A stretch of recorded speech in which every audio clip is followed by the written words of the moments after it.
Welcome. My name is Allison Beeman. I'm the Four Corners Area Past Chair and the current Business Development Manager at Cemex. I welcome you to our Four Corners One Vision Initiative conversation. Thank you for participating in the call today.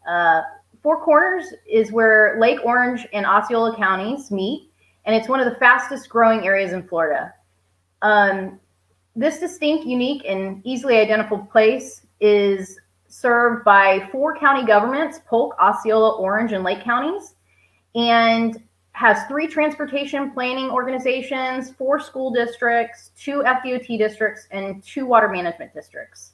I would like to welcome our speakers for today, Rafael Montalvo from the UCF Consensus Center, and Chandra Fredericks, the Assistant County Manager at Polk County Government. Thank you both for participating today. I welcome you. Rafael, we'll start with you. Rafael will be providing a overview of the initiative and past and current activities for the Four Corners One Vision initiative. Thank you, Rafael. Okay. Thank you, Allison. The initiative really began because of something Allison just mentioned, the fact that Four Corners is one of the fastest growing areas in the state, and at the same time is really under a whole host of different governmental jurisdictions. And the Four Corners Area Council saw the growth coming and saw the coordination challenges posed by that number of counties, DOT districts, and other entities, and started the initiative to try and get out ahead of the curve. So the initiative is focused on a couple of different things. One, it's focused on trying to strengthen the sense of place in the Four Corners. Because the Four Corners is under 4 different counties, right now, if you step across a county line, you may well be very aware that you are passing from one county to another. The area looks different on different sides of a county line and functions differently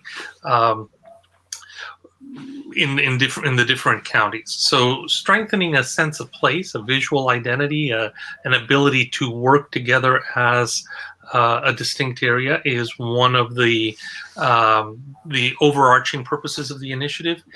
Another is coordinating, helping those counties and other governmental entities coordinate service provision in the 4 counties in the service of developing a sense of place and helping the Four Corners function as a single place more effectively.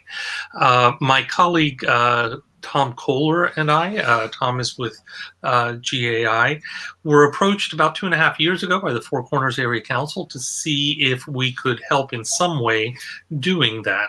And we have been working on that ever since. We first went and spoke to as many of the folks involved in the Four Corners as we could to get a sense of what the issues were, and convened a steering committee and a technical committee for the effort. The steering committee is composed of 1 public and 1 private sector representative from each county, and the technical committee has a fluctuating membership of lots of technical folks from the various jurisdictions.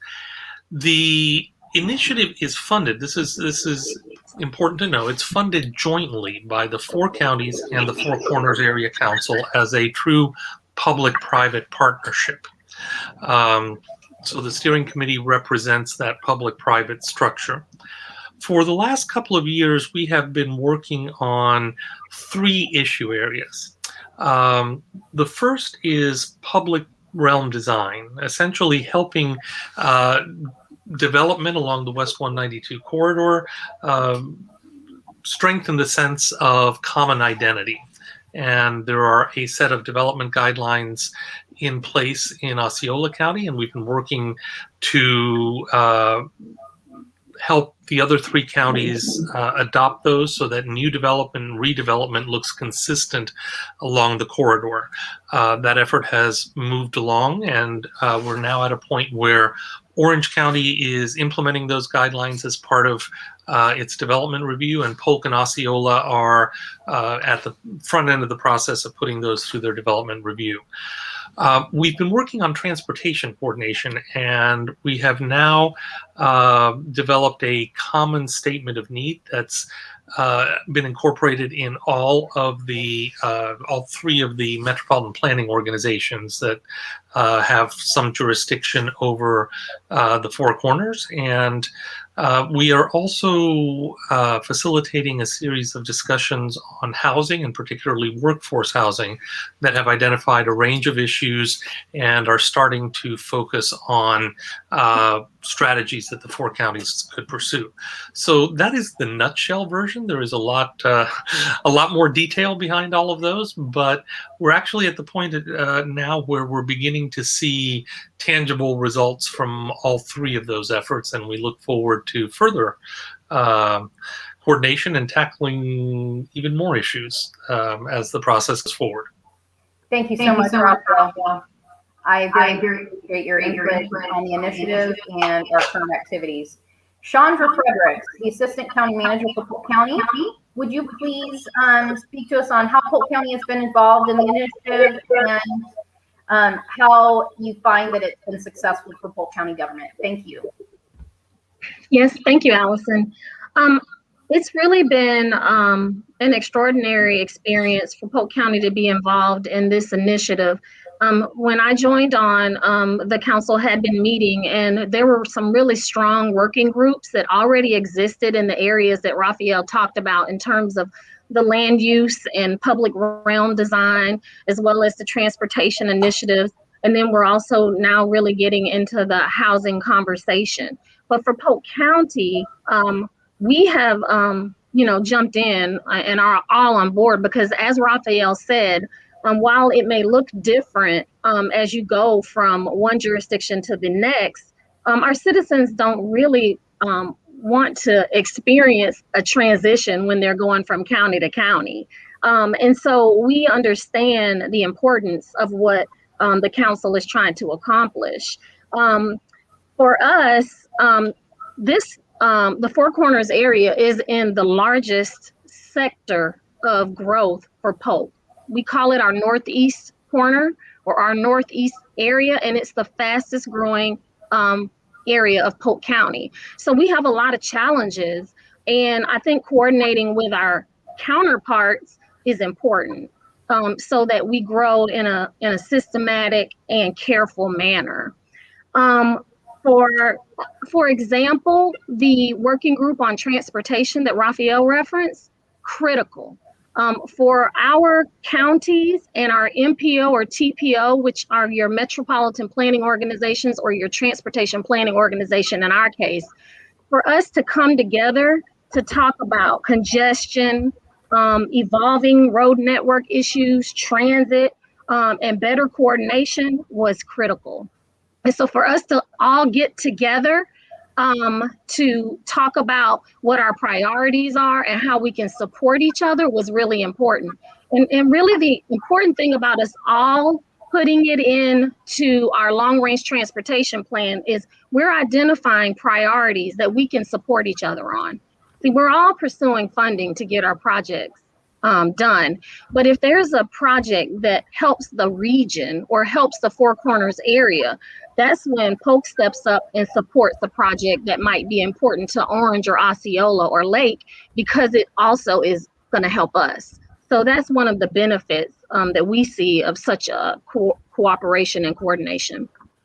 From the land use perspective, Polk County has been looking at how we can integrate a lot of the guidelines that Orange has already started to implement into our land development regulations.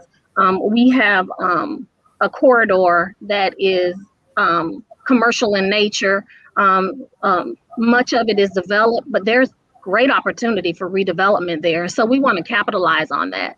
So, we're just excited about the opportunity to participate with our sister counties. Thank you, Chandra. We very much appreciate Polk County's effort and successes with the initiative. And I know that you're not alone with that, with the other three counties in conversations along not only transportation, but all other aspects of collaboration. Rafael, do you mind communicating the message on where we feel like we may be headed in regards to the initiative, please? Certainly. There are several issues on the horizon. So for the rest of this year, in all probability, we will be continuing to shepherd the design guidelines through the adoption processes of the other three counties of Polk, Lake, and Osceola counties, or excuse me, Polk, Lake, and Orange. Even though Orange is beginning to adopt those or implement those, they're doing so as development order guidelines, not as code. So they're working on that as well. So we'll be focusing on that. The transportation work to date has focused on MPOs, on the regional transportation entities that look at the larger projects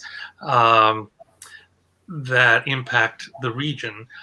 The next step in that is to look at transportation priorities that are smaller projects, but that still cross county lines or have impacts across county lines. So there will be a number of conversations going forward about, for example, projects that cross the Polk Osceola line, or even stay all within one of those counties, but have impacts on the other counties. So looking at the county level priorities in transportation.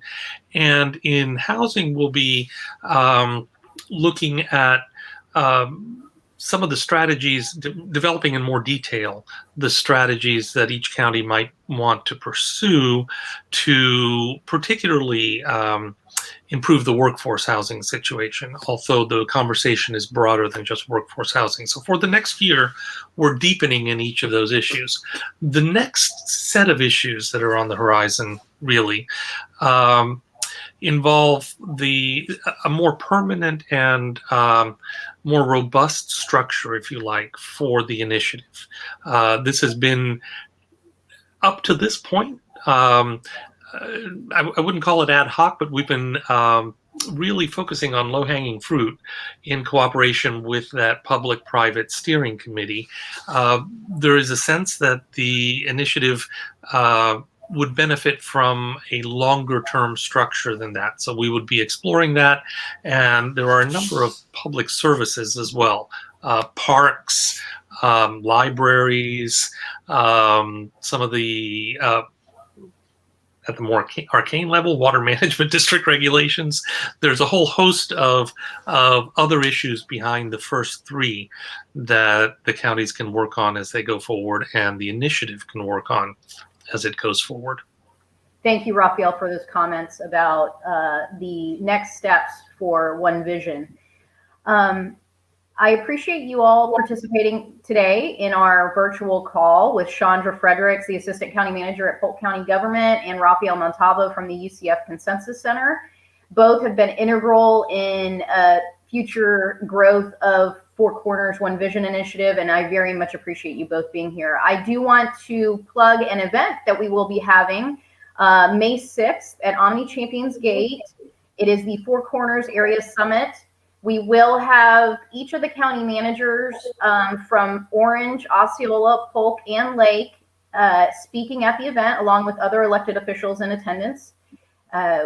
We hope that you can go to the link at thekissimmeechamber.com and purchase your tickets today for the event, May 6th at Omni Champions Gate. It's the Four Corners Summit. I welcome you to attend. Thank you very much for participating, and thank you, Rafael and Chandra, for speaking on the call. Thank you. Bye-bye. Thank you. Have a great day. Pleasure.